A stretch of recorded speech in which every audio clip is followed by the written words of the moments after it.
Any good that I can do to any fellow creature, let me do it now.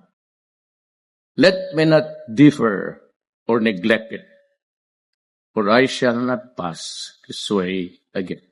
My gift to you is itataya ko talaga ang buhay ko, pati my freedom. Sa gawain ko ang gawain ko because I have to protect the Filipino and preserve the nation.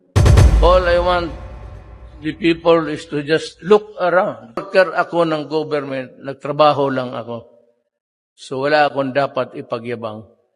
When you talk in public, carry the proper message. Kaya mag-itito kayo, binibombahan kasi ako ninyo ng ganon. Sabihin na ng mga tao, tama yan. Tama yan si Duterte. Kasi nangyayari. Kayo parang fruit sum, pag ganon-ganon.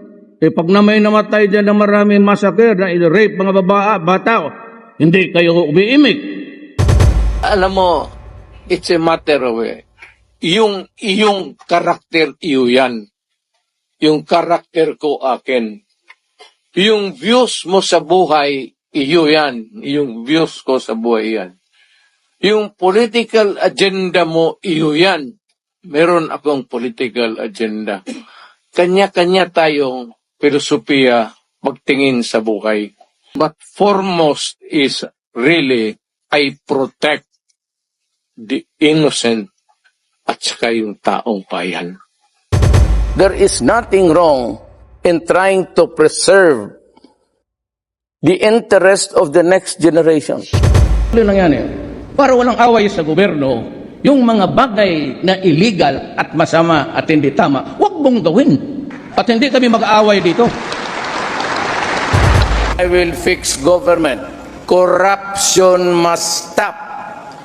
If I'm into the presidency for 2 weeks, tapos walang maniwala sa akin, walang susunod, then even if you give me 10 years, I will not be able to do it.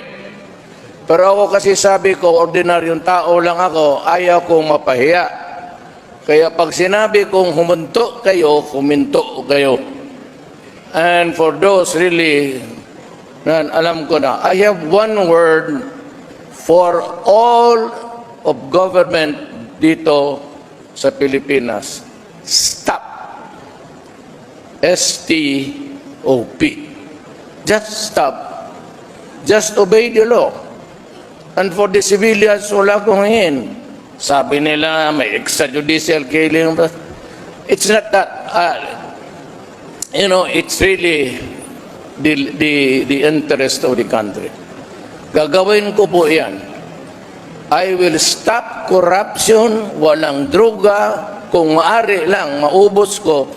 I pray to God that the nation will be enlightened by His grace, and you can choose the leader. Bahala kayo kung sino, the one who can make it happen.